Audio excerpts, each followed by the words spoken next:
says I am live. Don't know so much about that. If so, you guys see what I see, and it's telling me the stream is offline. However, it says you are online, you are live, the internet can totally see you now. So I guess whenever we get somebody back in the comments, guess we will figure it out. Let me go ahead and put a message saying, can you guys see or hear me?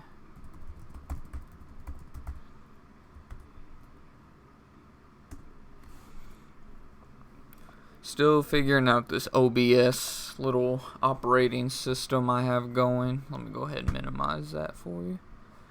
Okay, so you can see me or hear me. Okay, that's good. Okay, so yes, today, I don't know why it's not showing up for me. Usually it'll lag behind by a little bit for me, but whatever. As long as you can see and hear me well, that's all that matters. So yes, today, going to be talking about a few of these new fees, why you don't really need to worry about them, why I think everybody's totally overreacting. I know Cody Hawk is one of them that's just saying that this is like killing booksellers and blah blah blah blah blah, and I don't really believe that. This is just one of the little fee changes. It's not even that big of a deal. It's going up to $1.80 from $1.35. Really, that's a pretty big difference, because let's see, that's about 45 cents. You take that times, in my case, let's say I usually send out like 50 to 100 books at a time. So let's just say 100 books for good numbers. 100 books times 45 cents, that's a quick $4.50. That will start to add up over time, but I mean, you got to be sending out thousands of books before you really start losing a lot of money. And then really, to me, the only way you can really combat that is just make more profits. I mean, don't go after books that are man, this dog is right here. Don't go after books that are only selling for $8 to $10 and you have to spend $1 or $2 on the book. What I would, and a shitty rank at that, I would go after a book that's selling for $15 on up, $15 to $20 or more, obviously, and that has a rank under 750,000, because those books tend to really go out quick. Definitely under 500,000, you're going to get out really quick, like within a month at the most. And why you also want to get these books out quicker is because now we're going to have long-term storage fees on books as well. Those are going to be hitting us as well, but really at the end of the day, all that it says offline. Okay, that's good. At the end of the day, as long as you're doing your homework, making sure you're getting books that are at the most 750,000, around that rank. I will not go over $1 million, no more in books, unless if the book is selling for like over $50. Obviously, you just gotta have your best judgment on those on those calls. But either way, like me, I like the quick, the quick nickel over the slow dime. And really, Amazon's taking out that whole approach. Like, you kind of have to be go, go, go. You can't be having stuff in there for a year before it sells. Like, they're wanting stuff to be pretty much going out as it's coming in. They don't want you just to be sending your shit, your eBay inventory that's been sitting in your garage for over a year just because you don't have the room to store it. They have the same storage problems that we have. So they're pretty much saying, do your homework, look at what you're buying before you buy it, and I mean, you'll be fine. I mean, long-term storage fees I don't hardly mess with, just because I hate waiting for my money. I like making my money quick rather than later. I've always hated that saying slow nickel or fast nickel, slow dime approach, just because I would rather make 50 nickels over the time it makes someone to make 10 dimes. I mean, that's just me though. So, yeah, pretty much the only reason why I want to do this video for you guys, it's not going to be that long or anything. It's just, like, look how little, this is just one fee. I haven't found, actually, the new long-term storage fee. I've been going through these headlines and whatnot. Half of it doesn't even go toward, like, it doesn't affect me at all, but like this one definitely caught my eye because it is a 45-cent increase, but like the referral fee not going up at all. This, I don't even know what they call this fee, variable closing fees, it's going up 45 cents, so that caught my eye a little bit because I do a lot of video games and books and music and stuff like that. This is probably, I would say, 75% of what I sell on Amazon, maybe more, maybe closer to 80. So that definitely did catch my eye because I do send quite a bit. I haven't lately, but I am going to start again, so that caught my eye. And then I heard about the long-term storage fees from Cody Hawk.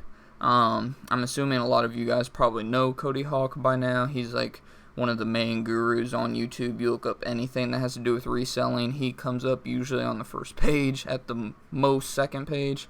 But his video actually brought this to my attention, that there are now going to be long-term storage fees on books, media, all that stuff, where before I don't believe we did have any long-term storage fees on books and stuff like that.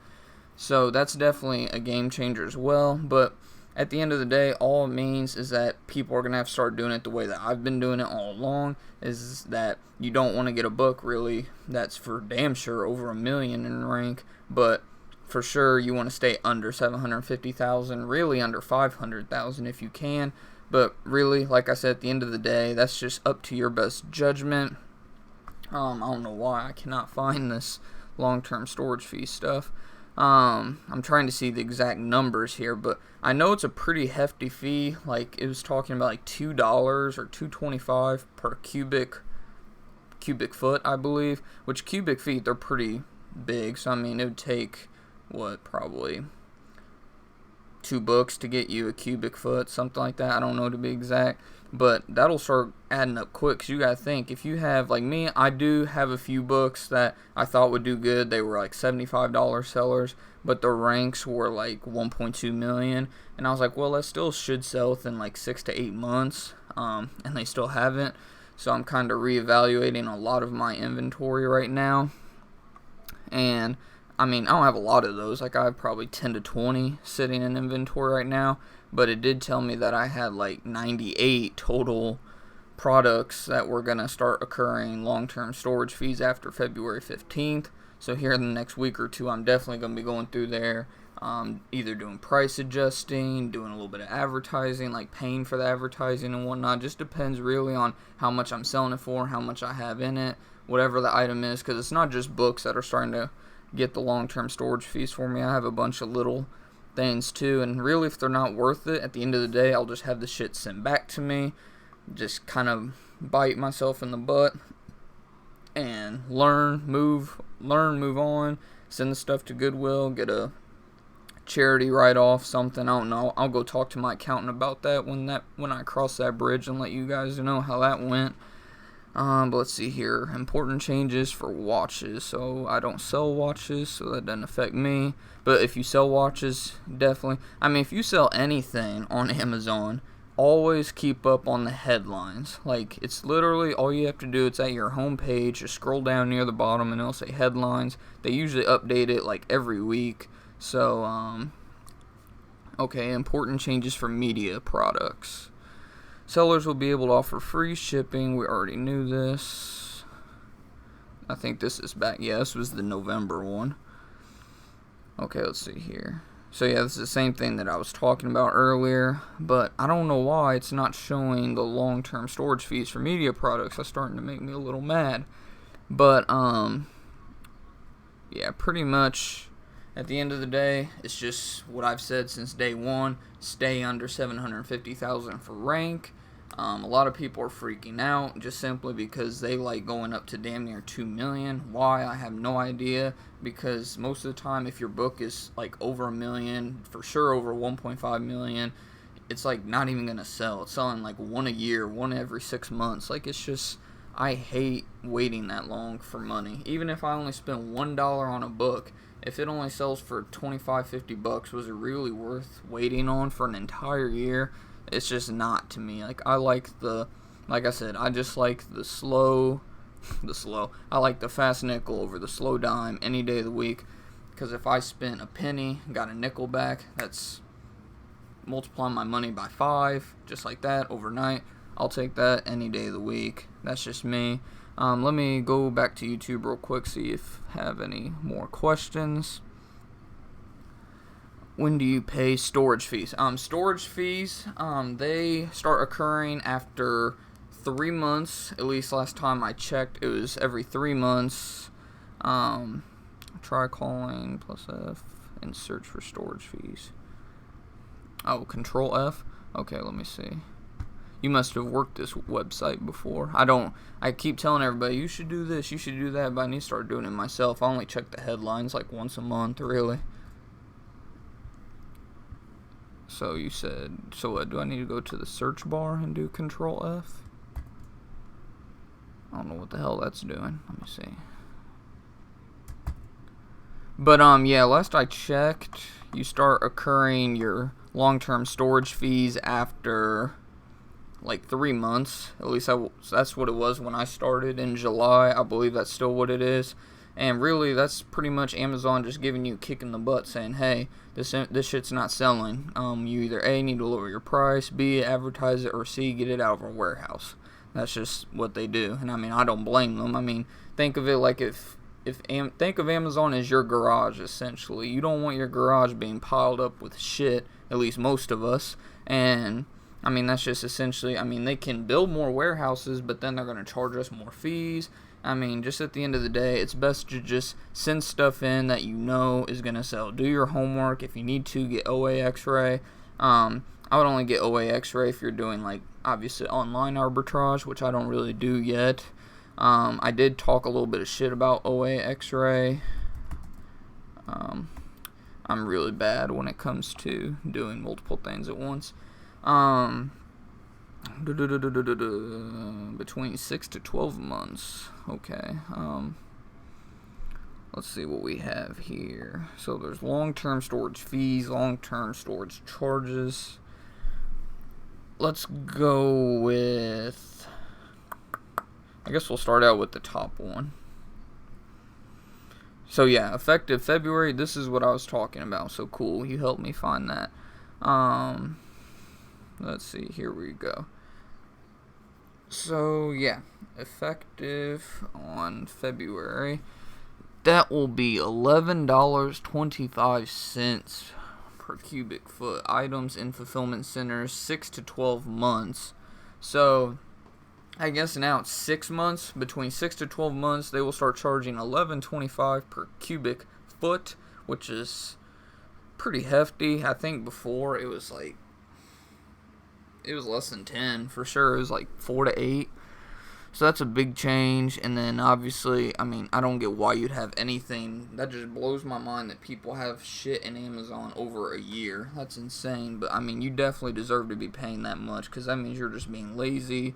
You're not doing your homework on your product, anything. I mean, to have something in there over a year is just insane. $22.50, that's insane too. But maybe it'll get you guys a kick in the rear end to start getting stuff out of Amazon, because I would not want to pay $22.50 per cubic foot. So yeah, I'm definitely glad we found that. Thanks for mentioning searching for it in the search bar.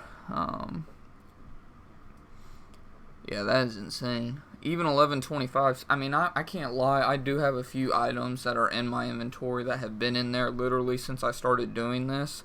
But for like the people that are like over 12 months, that just means, to me, that's just you being lazy. Like, you're not going back, checking your inventory. You don't have a price matcher. I mean, there's just no excuse really to have something in there over a year. I mean, that's just getting stupid if you ask me. So, I mean, I'm kind of glad that they're smacking this big fee on people, because it'll kind of start breaking up. I think what Amazon's really trying to do is just clear out their BS inventory, and I bet once that happens, these fees will start to drop a little bit. It's just Amazon's really been spoiling us, and I think they know that. So they're pretty much just saying, hey, we kind of need to whip these children into shape. We've been giving, but they've been kind of taking advantage of it. So don't blame them for doing that.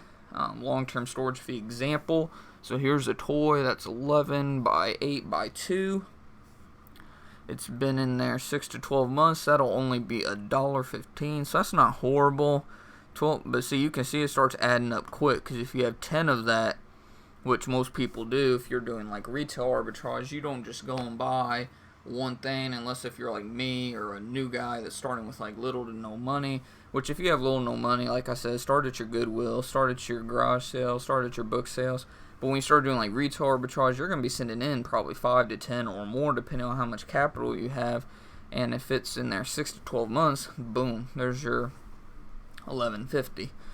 So yeah, you definitely want to be careful. I never, even when I do retail arbitrage, which I don't do often, but even when I do it, I always kind of test the market a little bit, which has kind of bit me in the ass before, because I'll send in 2 things, they'll sell like that, but then by the time I go and get more and send them back in, either 1, there's no more at the stores, or 2, went up at the stores, or 3, the price is dropped by the time it reaches Amazon. So I mean, it's like a double-edged sword. You just kind of have to use your best judgment on that.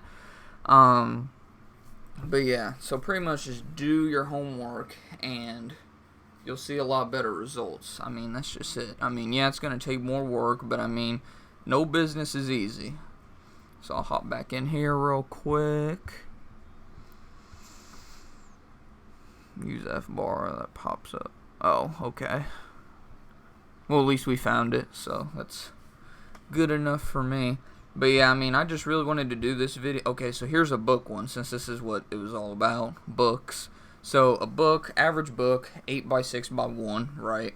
So if you have 1 unit in there for 12 months, 6 to 12 months, it's only 31 cents. So see, that's what I'm talking about, guys. Most of our books are about this size. So even if it's in there 6 to 12 months, you're only going to pay a long-term storage fee of 31 cents, I think, per month. So, I mean, I don't know. It's just not that big of a deal. To me, the bigger deal is the price increase. I was like by 45 cents because that'll start adding up quick.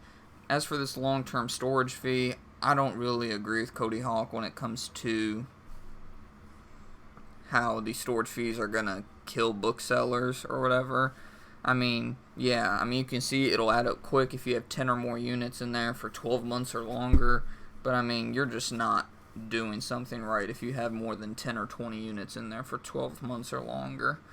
Oh, this puppy's starting to want attention. She must need to go outside. But yeah, like I said, yeah, that hurt, didn't it?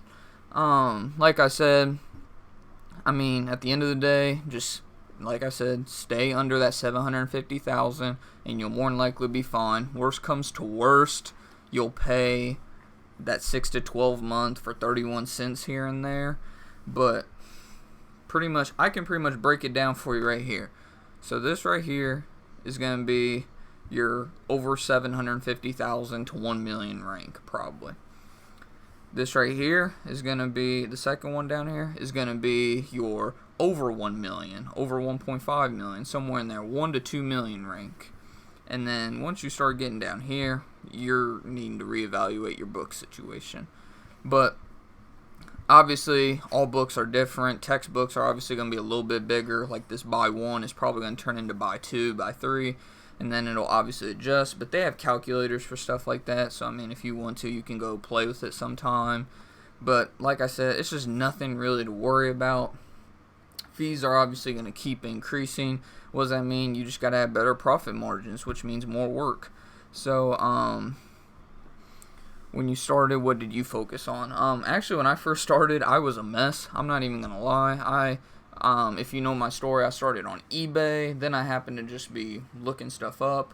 I started on eBay actually because I got scammed on a website, learning how to try to make money online.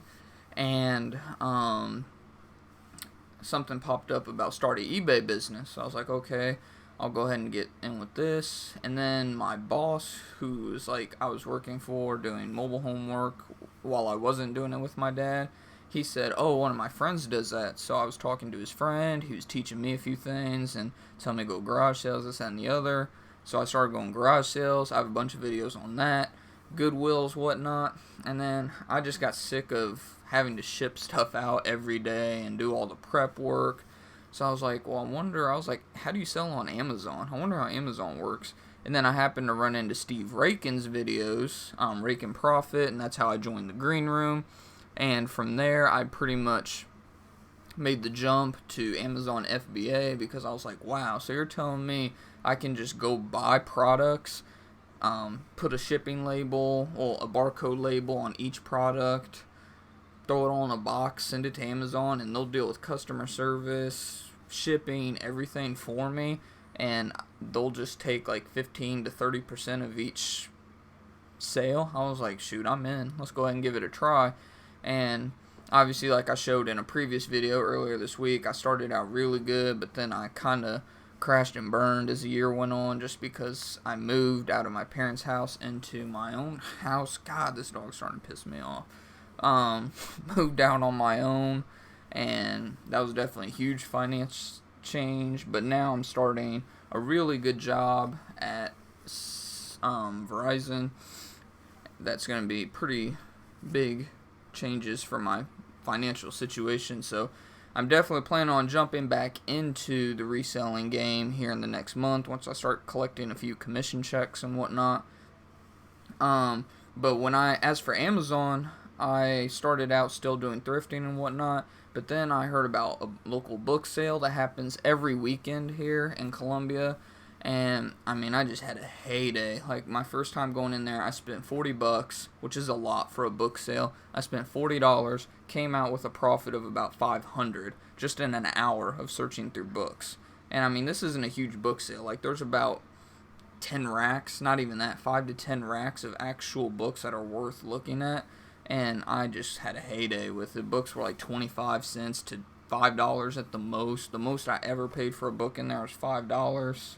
And yeah, that was pretty much how I got going on Amazon. And then, like I said, I just had a bunch of other stuff going on. Then I got sick at the end of the year, and I'm actually going to the doctor today at 3:30. Hopefully get that figured out or get some kind of medicine going on.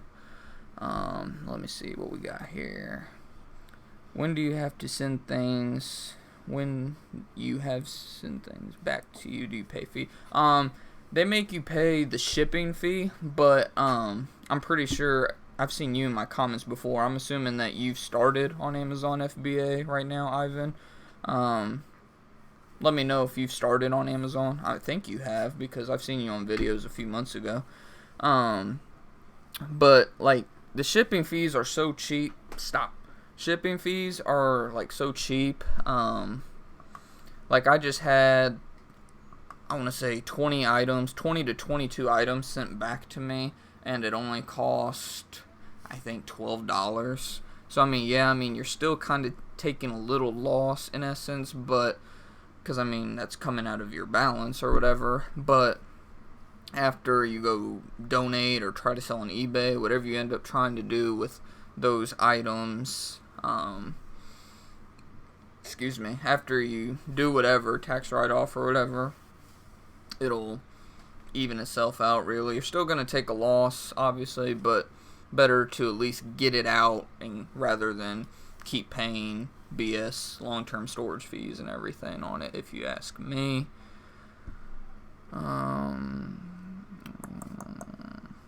But yeah, that's pretty much how I got started, in essence, was getting scammed, getting on eBay, and then hearing about the book sale. And then actually there's a few other book sales I've been meaning to go to.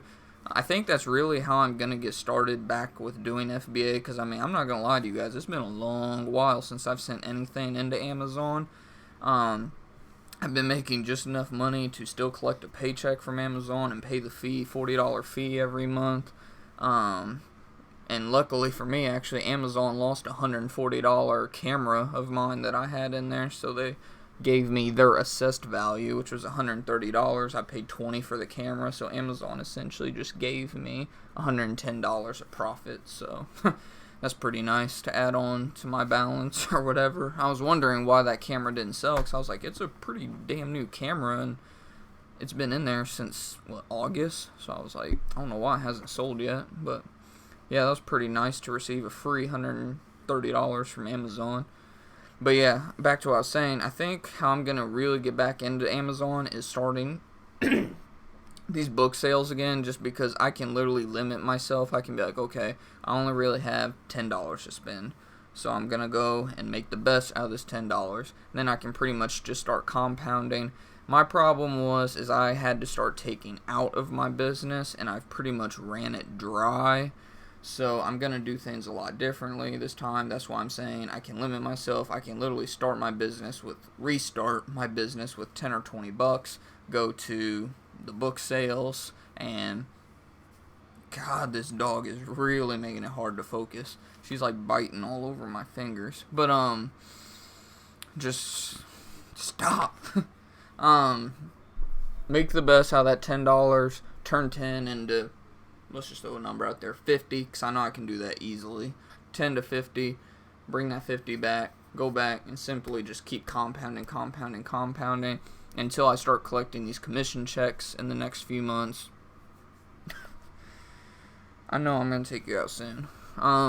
Keep compounding that until I start getting those commission checks, and then finally I'll start reaching my goals. Like I said in my New Year's resolution video, my goal in sales this year is $50,000 for at least a profit bring home of $25,000.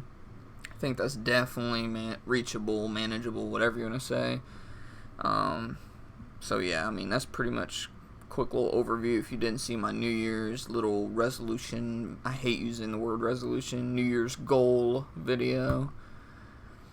Let me see. You said, no, not yet, but I want to start next month. Right now, just do eBay. So yeah, I mean, you're pretty much, it sounds like you're starting how I did. You just getting the hang of eBay is a lot simpler to learn. Actually, I don't know about that, because eBay, you have a lot of BS with the shipping to figure out. You kind of have to like manipulate the numbers and whatnot. I've been watching your videos. Cool. Do you have plans to be a full-time reseller? I think because this job, I mean, I'm like a sales rep, essentially a salesman, but it's for Verizon through Sell Your Sales. Now that I said that, I'm going to have to like put a disclaimer on this video so I can't like potentially get fired or anything. Luckily I haven't said anything crazy yet, but it's like through Sell Your Sales, like a really cool company. I thought I was applying for Verizon. Thought I was applying for Verizon, and then I found out it was Sell Your Sales. It's like 100% commission, but the commission's crazy. Like if I sell an iPhone, I make $75 off of the iPhone, and so on. There's just endless amount of ways to make money. Luckily, I'm good at doing sales pitches and whatnot, so I think I can definitely make good money. To put it in perspective, my cousin, he started there and he was 20 or 21. He's 23 years old. He's been working there 2 years. This is his second year, and he made 70,000 last year in his second year. So eventually I do want to just work for myself, but I don't really see that happening soon. Just because it's going to take a minute for me to really start making good money doing what I'm doing at Sell Your Sales. On top of, I want to actually get a house. I want to do this. Like, I pretty much have my goals, like paying off all my debt completely, getting a new car, getting a house. Once I like get where I want to be, then I'll like start throwing a bunch of money, like a ton of money into this business. And besides, I'll have learned a lot more throughout that. All this I plan on doing in like 2 years, by the way. Like, I plan on having a house, having debt paid off, so on in the next 2 years. So I mean, I would say in the next 5 I could probably be doing this full time. But I mean, I'm just a realist about it. I know that it's a hard business. It's always going to be changing.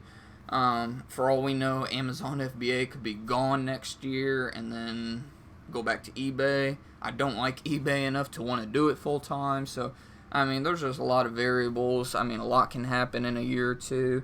So, I'm just kind of taking it day by day, year by year. But yeah, I mean, that's the ultimate goal, is to just work for myself eventually, because I don't really like having bosses, to be honest. Your goal this year is to go full time, even if I'm just starting. I mean, yeah, at the end of the day, it just depends how much money you can dump into this business, because like me or anybody really, like teenager or whatever, you're not gonna start out with that much money. I mean, at the most, maybe a couple $100. But I mean, if you could start out with like $1,000 or $10,000 investment right into inventory, I mean, shoot, you have a leg up on a lot of people. So, yeah, I mean, it's manageable. It just depends real on how much money and how quick you can learn. I will say this: if you have a lot of money you can invest, still be very careful of it. Like, start out slow. Like, just start out with like a couple $100. So let's say you have 10 grand to blow, not below best. Just start out with like $200. Kind of dedicate 200 to retail, 200 to thrifting. Like, just kind of learn each way of reselling, and possibly try whoa, why does it say stream complete?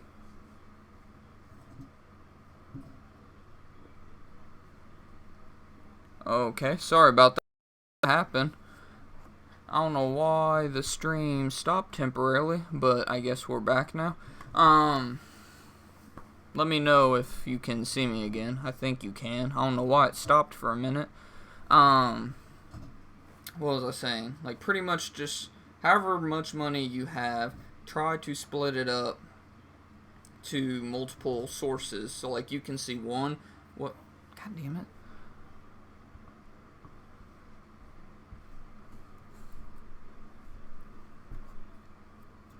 Can you see me?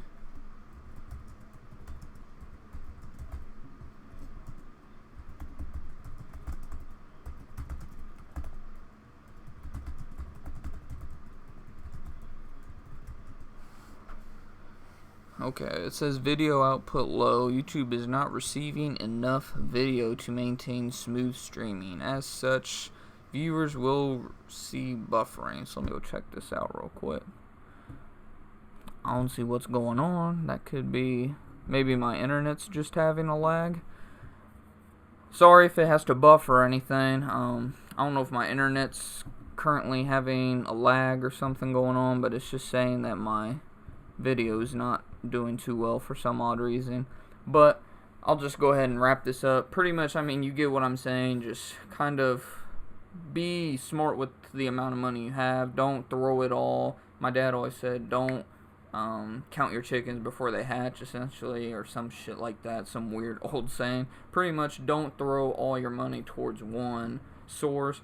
Go mess around with thrifting, go mess around with the book sales.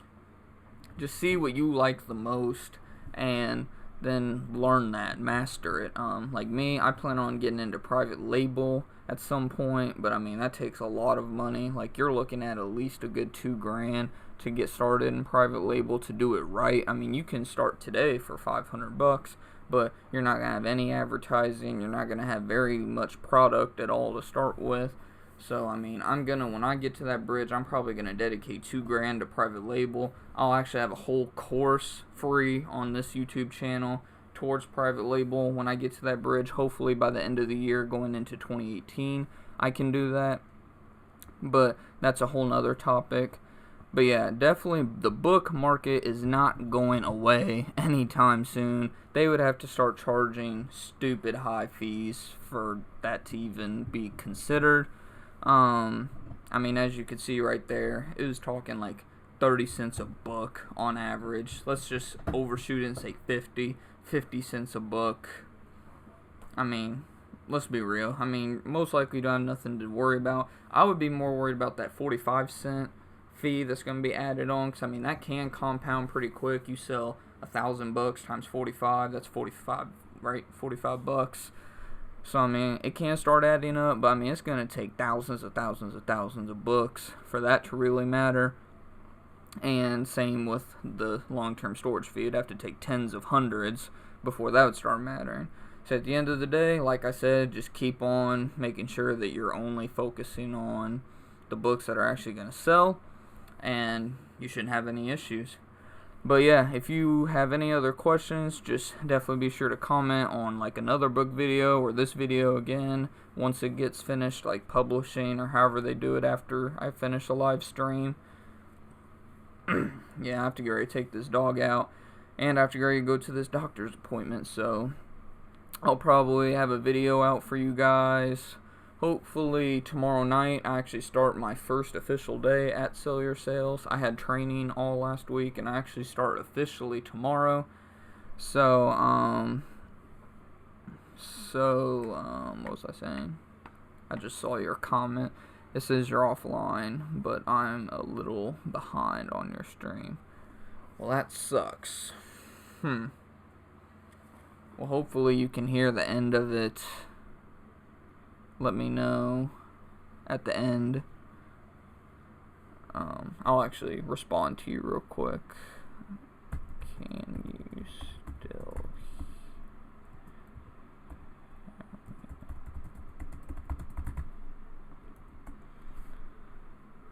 Maybe it's something with my internet. Surely not, because this internet's been working really good for me. So I guess I'll have to do some tweaking, do some little internet check. I mean, the router is like far other side of the apartment here, so I mean, maybe that could be a problem, but I'll get it all squared away. This is only my second live stream, so talking about private label. So yeah, that wasn't too long ago. That was only about 2 minutes ago. Man,